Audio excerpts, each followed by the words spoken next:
All right, so before I get started, I want to do a quick poll in the audience. So how many of you have actually talked to your customers before? Okay. How many of you have gone out and visited your customers? Okay.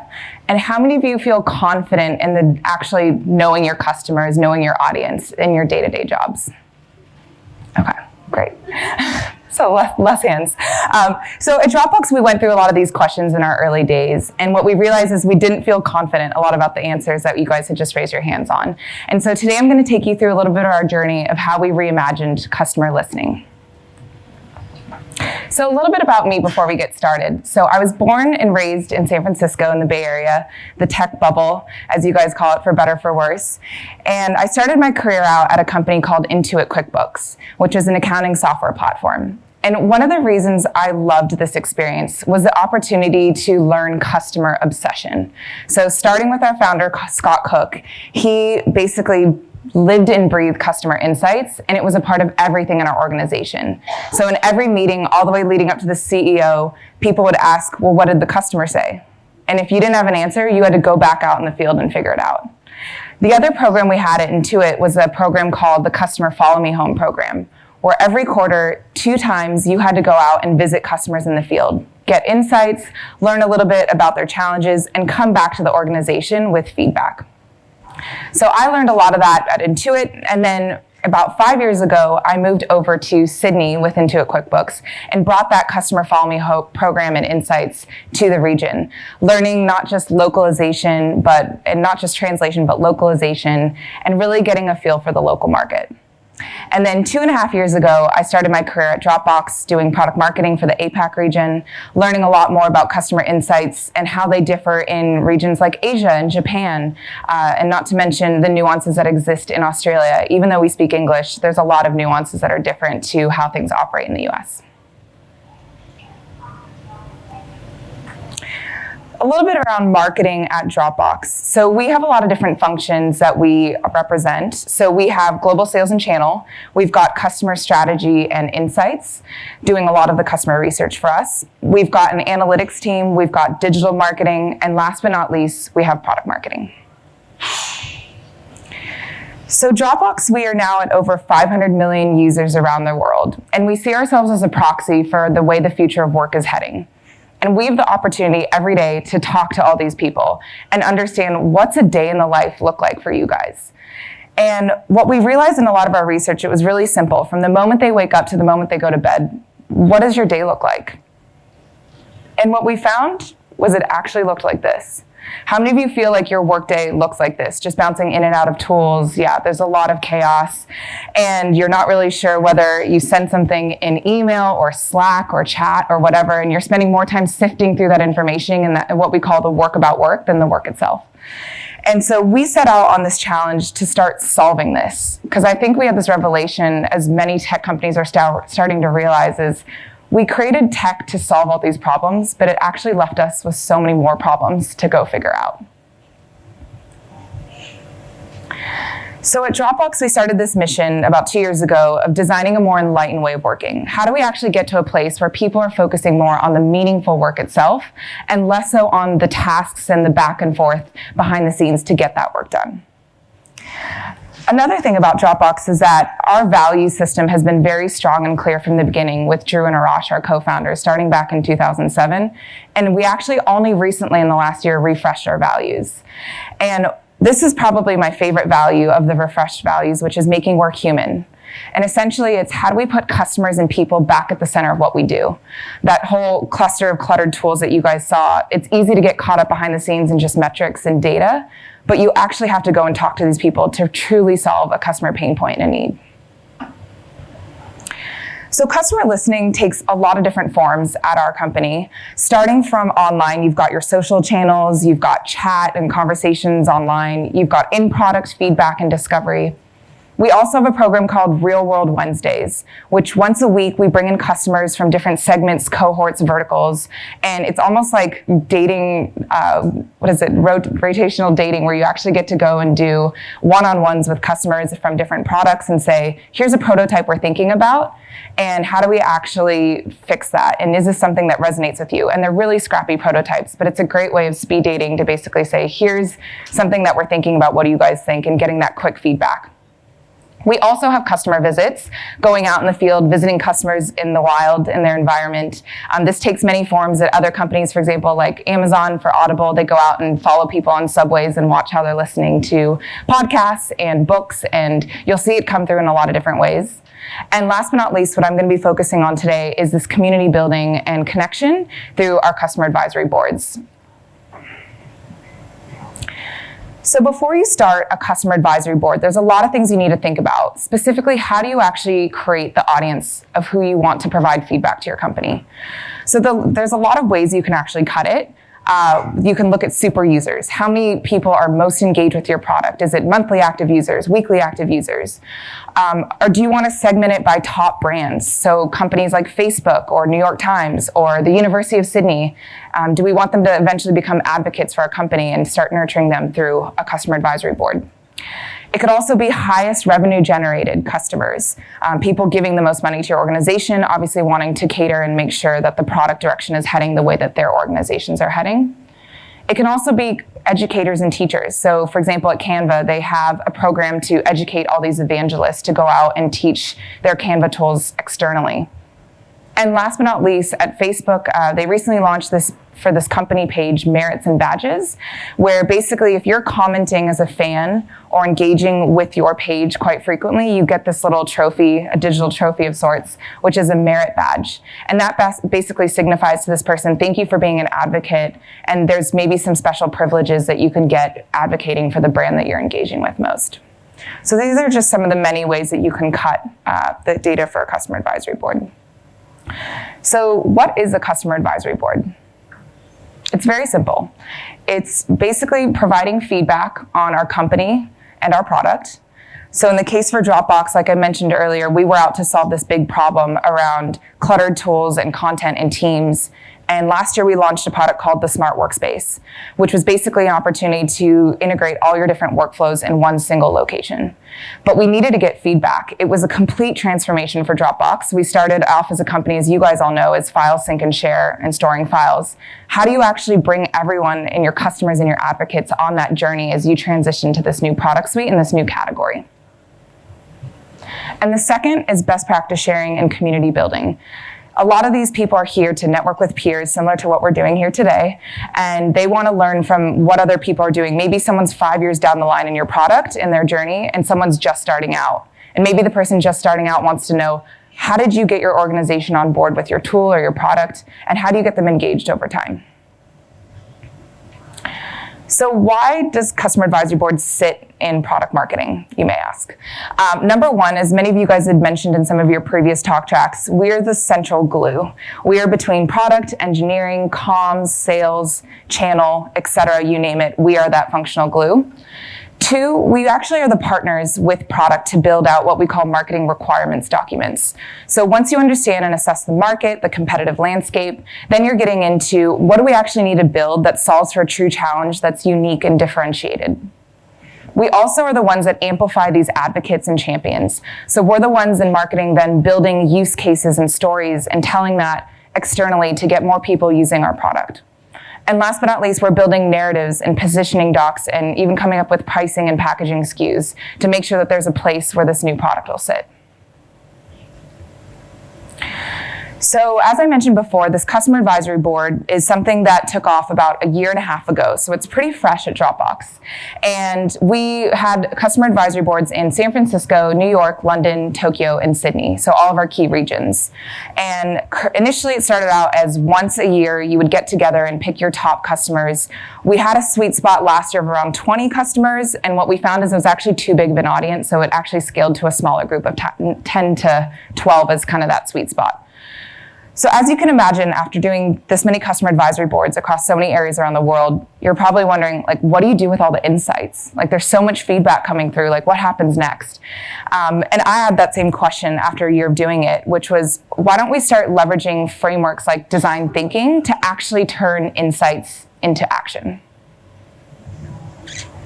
So what is design thinking used for? It's a framework to basically understand the user. So you're having a lot of time to empathize with the customer, understand their challenges and unique pain points, which I'll take you guys through how we did that in a minute. You can challenge current assumptions. So maybe your product team is saying, oh, the customers definitely feel this way about a certain issue or pain point. But in actuality, they feel totally different. And last is redefining the problem. Maybe you've gone out as a product team or a PMM team and you're going off to solve a specific challenge, but there's actually something that's more deeper rooted that you probably haven't thought of yet. Design thinking is a framework where you can actually cut through the clutter and actually get to that clarity. And just to quickly broaden it out, design thinking can also be applied to whether you're doing a social campaign and making sure it's customer backed.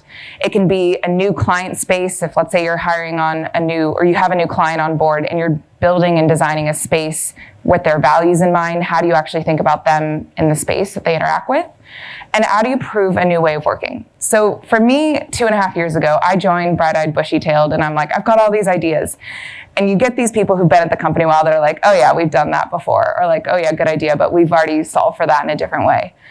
And you get to this point where you're like, all right, I realize like I need data to prove that this is the new way that I want to work. And by doing design thinking, it's a great way to get a lot of data points and customer input. And the customer's never wrong. When you have enough statistically significant data on the customer, they are the right person in the room and you are the expert of that customer.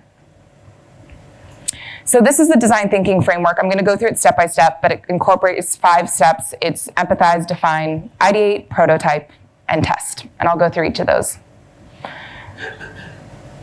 So before I dive into how we use this framework for building out a customer advisory board, I think it's important to ground you guys in what the challenges we were facing today at Dropbox. So first and foremost, our product teams were keeping the roadmap very close to the chest.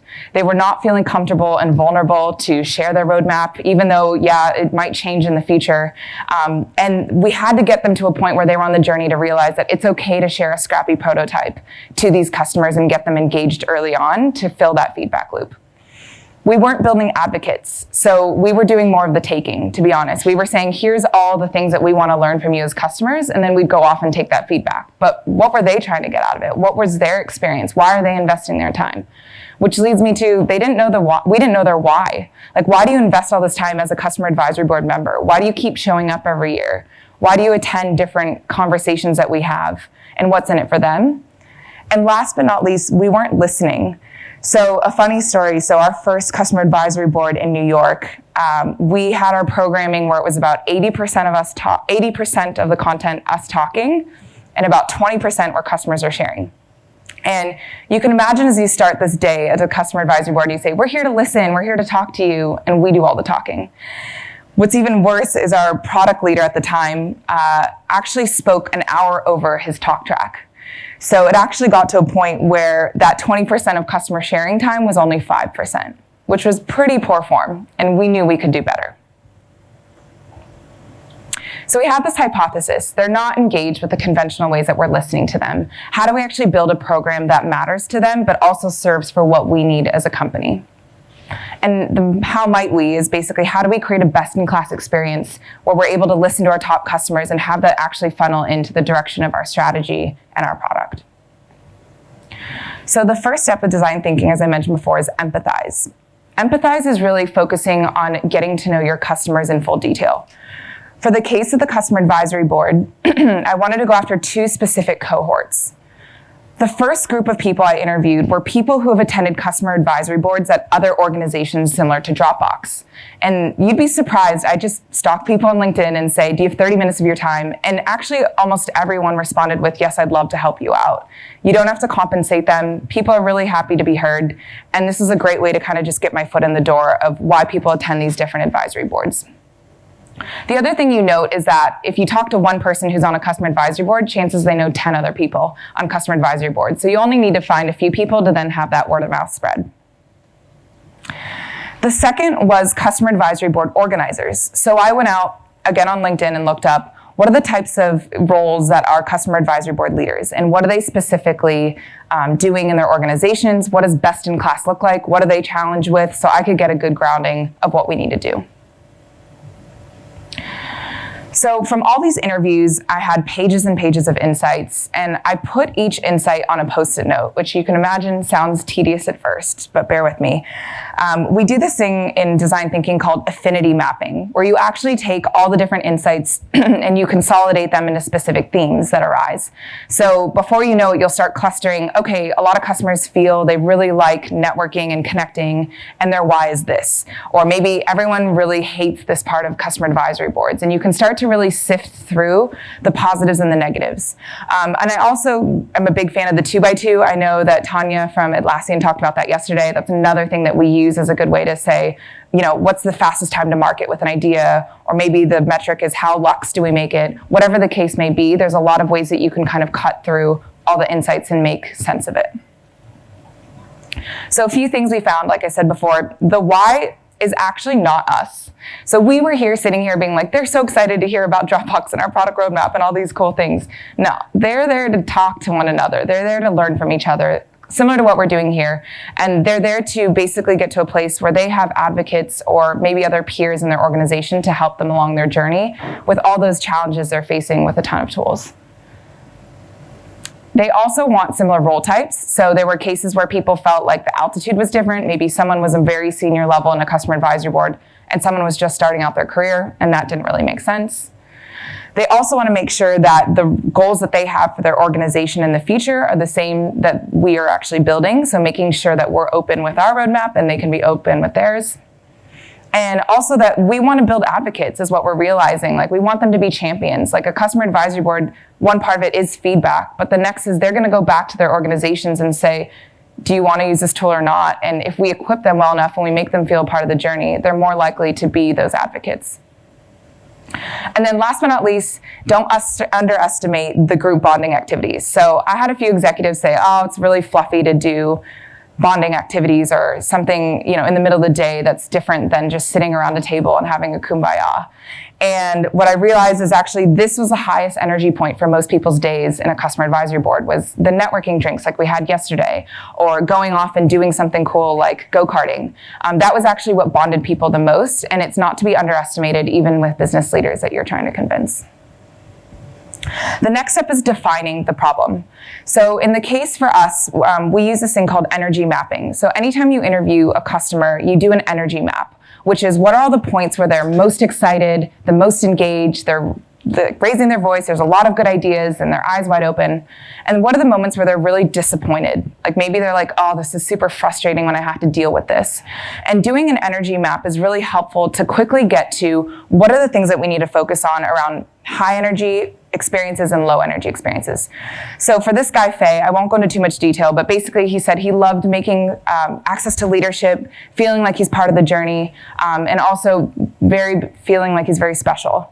And then I think some of the low points were like, okay, I've been going to customer advisory boards for 11 years, and I still don't think we've nailed the content. There's probably only 20% that's relevant to me. And you know, it started bringing up questions like, why is he still doing this if it's not all relevant? So this point of view framework is basically a way to say, okay, we met this guy, Faye. We were surprised to notice he only likes 20% of the content, even though he's going every year for 11 years. I wonder if this means we need to reimagine the way we do customer advisory boards, and it'd be game-changing to basically change and flip the entire format on its head to say, why don't customers dictate the entire format of a CAB? How can it be completely led by them and not selfishly led by what Dropbox wants? So the next step is the ideation phase. And I think this is probably one of the most energizing and exciting phases of the program, which is basically you get a bunch of people in a room. We call this term radical collaboration. So the more differing views, like viewpoints and personality types in a room, the better ideas you create because you're solving for all different use cases. And we asked the question, if you had all the money in the world, how would you solve the challenges that Faye is facing today? And so it turns into this Post-it note frenzy, and we actually enlisted the entire Dropbox Sydney team to be a part of this. So we have about 50 people in our Sydney office, and it was in this hallway where everyone walks by, and it was just very much okay, get a Post-it note. How would you solve this guy's problem? And there were people that had no context on what the customer advisory board was that came up with some of the coolest ideas. In design thinking as well as improv, you might have heard a term called yes and, which is basically whatever an idea someone comes up with, you add onto it and say yes and. And I know that sounds very challenging at times because you're like, oh my God, where do I even build off this idea? But I promise you it works. Let me give you an example. So we say no idea is a bad idea, and I'm sure you're like, I've heard a ton of bad ideas in my career, but again, bear with me. So one of the first Post-it notes in this brainstorming session was, let's rent out a mansion and just bring a bunch of customers and hang out with us all day. And I'm like, oh boy, here we go. This is already going off the rails in my mind. But we said, all right, yes and, keep adding onto it, keep building off it. So then it evolved into, okay, what if we did a beach offsite where we get them engaged and get to know them more as people? And then it kept evolving again and yes-anding. And then it got to a place where it was like, why don't we just make them feel like Dropboxers? Like, we're so excited about what we do every day. We are passionate about working for this company. How do we make them feel like extensions of our brand so that they feel like champions in their own organizations? So the next stage is prototyping. So once you think you have like a final idea of what you want this like 2.0 to be in the case for customer advisory boards is where you actually build a prototype. So from all these insights we gathered, some key themes came out. It was basically, we want customers talking way more of the time. We want the audience role clearly defined. We want to make work human. We want people to feel like extensions of Dropbox. We want them to also be able to feel open in sharing their future challenges and strategies, but also for us to be vulnerable enough to share our roadmap, even if it's not fully baked. So when I mean scrappy MVP prototype, low fidelity, like we're talking scrappy. Like I took scraps of paper and put this together, which was basically, I created a diagram which is most valuable sessions that a customer would want to engage in and least. And then I created a bunch of scraps which had all the sessions of last year's customer advisory board and all the potential sessions we could do this year for customer advisory board. And then I went to our customer success team who actually owns the relationships with these customers and knows them day in and day out and said, how do you actually prioritize what matters most to them and how would you rank it? So I had all these people on my desk shuffling these pieces of paper, and the quick early test was that it was validated, that all these new sessions were actually more what these customers would get value out of, and some of the ones that we had last year were the least. So that was like a validation point. And what I love about an MVP is you're not spending thousands of dollars to make a mistake. You can do it pretty quickly, and you can get a good sense of the direction. And then the final stage is testing it, so actually going to market. So we had one customer advisory board. We had a New York customer advisory board. The SF1 was canceled due to coronavirus last week. But we had a chance to test this in New York to actually get a sense of, did this new format, this 2.0, actually perform? And I'm proud to say it actually was really successful. So of the customers, 100% of the people felt heard, felt connected to peers, felt like they would participate again, compared to about 80% last time we did this. The other thing is people felt very satisfied with the direction of the roadmap and were actually felt really excited that we shared vulnerable future related things that may change, but at least we shared it with them to have them part of the journey. And so you can imagine at this point, you're like, okay, we kind of did really well. Like, where do you go from here? There's actually a lot more involved into this testing phase and you're not done. So I'll take you guys through how that iterated in a moment. So some final feedback is that customers feel special. It was a well-orchestrated event. We've been asking for things for years and you're finally delivering on it. It was a pleasure to hear from product owners, from other companies and peers. And people really felt like they were part of the future. We're contributing to the future direction of Dropbox, and it's all about those tangible feedback loops. So all the feedback that they shared 2 years ago was taken into account. And if it wasn't built, if we didn't take all their feedback, we acknowledged it and said, we heard you on these things. We couldn't deliver on these things because these other areas were a priority, and at least they felt heard. And then the last step is really building out that feedback loop. So just because you get all these insights and you do these customer advisory boards, that's only the first part of the swing. Finishing out the swing is actually going out and saying, how does this influence the roadmap?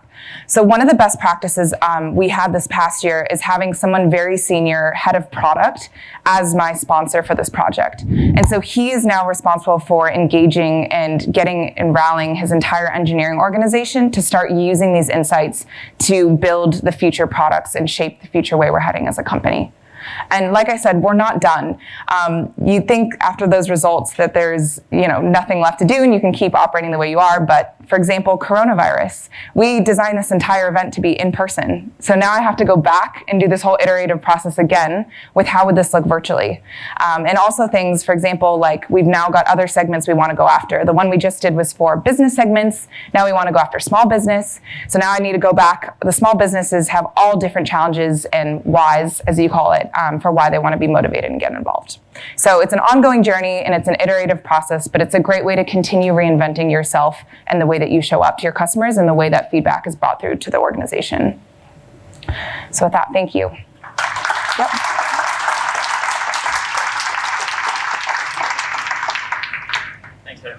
Thanks very much, Bree. That was a great presentation. Thank you. Definitely get around customer advisory boards. We ran the first one last year and it's super successful as well.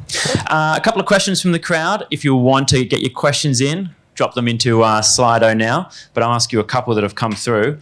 Yeah. The first one, so these are all from yesterday as well. So cabs have historically been owned by product management in this particular organization. Do you think it can still be successful to set it up like this at this person's business? As opposed to like run by owned PM? by PMs, yeah. Okay.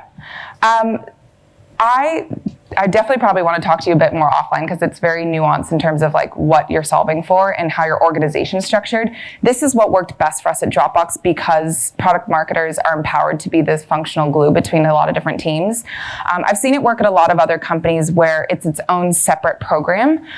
So there's a person who runs community and programs and it covers all spans of different organizations. But what I found is that when you're separate from product and you're separate from product marketing and it sits siloed, you don't get that full feedback loop. So this person is there running a program, but then there's no one championing the insights and bringing it back to the product team. And so I would have to probably talk to you offline. Come find me after because I want to understand how your organization is structured and how product marketing sits. But in the case for Dropbox, I would recommend it to be someone who owns that functional glue between a lot of different teams and having someone who's a product sponsor to actually sponsor the work and all those insights. I think that leads into one of these other questions, which is, did you share your whole product roadmap with the customer advisory board? How did you get product management comfortable with sharing this externally? Great question. Yeah, so like I said, it was a challenge, and you guys probably face this in a lot of different ways, which is the product team is still iterating on their future roadmap, right? And they don't want to be like promising all these beautiful things that are going to happen in the future and then none of it gets delivered. I think first and foremost internally, starting with engineering, you can't have product market fit unless you get customer feedback. And so customer feedback needs to be a part of that experience. And the more that you can educate people and get people even tops down to start saying things like, well, what did the customer say? The more that gets championed internally as a key part of it. So I would say that's a big solve for that. It's quite challenging though. I would say the other thing with product roadmaps is you have to expectation set externally to customers. You can't just say, this is all baked and we're launching all this. You need to say, you guys are in the kitchen. Like, this is messy. This is not perfect. And we're prototyping. Like, for the cab we had 2 weeks ago in New York, product managers were coming up with prototypes they'd scrapped together within days. And if you just set the expectation up front, this is not baked. And the reason it's not baked is we don't want to invest thousands of resources and dollars into this. Then there's a lot more understanding and forgiveness. So I think it's about expectation setting. And it's also bringing engineers and PMs on the journey. And then also making sure tops down, they feel customer centricity is a part of the way that products need to move forward. Absolutely. How formalized are these customer advisory boards? Do they meet on a regular cadence? And would you select new people on these boards for new products, which I'm guessing means new product betas for whoever asked that question? Okay. Yeah, I can start. Yep. So we do it once a year. We started off with once a year, which was just a once a year in-person event, and it was a half-day experience. And we're now starting to digitize that experience to quarterly. So two things. We're going to do a partway through visit where an executive flies out, once coronavirus is done, an executive flies out and actually does a roundtable partway through the year to say, hey, here's some of the progress we've made, some of your feedback and how it's been taken on board, and just get them to feel connected with our executive team. And then we're also looking at doing quarterly engagements like webinars on like, hey, here's more features that we're thinking of launching, and then get that buy-in. In terms of frequency, it kind of depends on the organization. And then I think with pivoting towards different groups, what was the second part of the question again? The second part of the question was, would you select new people on the board for a new product? I'm guessing that means product beta or like prototyping. Yep. Yeah, absolutely. I mean, the point of a customer advisory board is to keep them consistent as members ongoing. But like I said, we're doing another small business customer advisory board, and that requires a whole new set of people. The thing that I would stray away from is just get really crystal clear on who is going to be in that board, because you want them to be there ongoing over time. And it's also really hard to measure success of a customer advisory board if you have one group come one year and then a different group come the next year. There's no way to say, okay, we gave you feedback and now you implemented it if there's a whole new set of faces in the audience. So I would try to get crystal clear. Obviously, there's changes. Some people, drop off your product, or they're in different stages of the organization, or people leave that were champions of your product. And so we understand that happens, but I think the best practice with cabs is to try to keep it consistent and be really crystal clear on it. And you can also do lightweight cabs. Like, we've obviously gotten to a place where we were pretty clear on who our audience and target was, but you can do smaller roundtables and maybe not call it a membership in the early days just to suss out what's the right audience. And the role is actually something that's also critical. We had a lot of people of different altitudes in the first set of cabs, and we realized like everyone needs to be a certain seniority. And so there was a lot of conversations and back and forth on who that role type was. So just be aligned with product teams on what you're trying to solve for and who that right audience is. But we understand it does vary over time. Yeah, absolutely. And just to, before we wrap up, there's one more for the B2C marketers in the room. Yeah. You obviously come from a B2B company and you've got a lot of companies on board. Do you think this would work in a B2C environment? Yeah, Dropbox is actually B2C as well. We started off as B2C, and actually our new customer advisory board we're reimagining this year for small businesses and consumers is going to be B2C. So yes, you can definitely take this framework, and a lot of what I'm building right now is a strategy for that, and it's using a lot of the same methodology, just with a different audience. Again, going back to the question, really understand the small business or the consumer why, and also with a consumer advisory board, just make sure, again, you're crystal clear on their role types and that audience, because it can really get too far, vast and wide, and to a point where you're getting too many insights and you're not sure where they're coming from. Just be clear on who that audience is. Awesome. Thank you very much, Bree. Cool.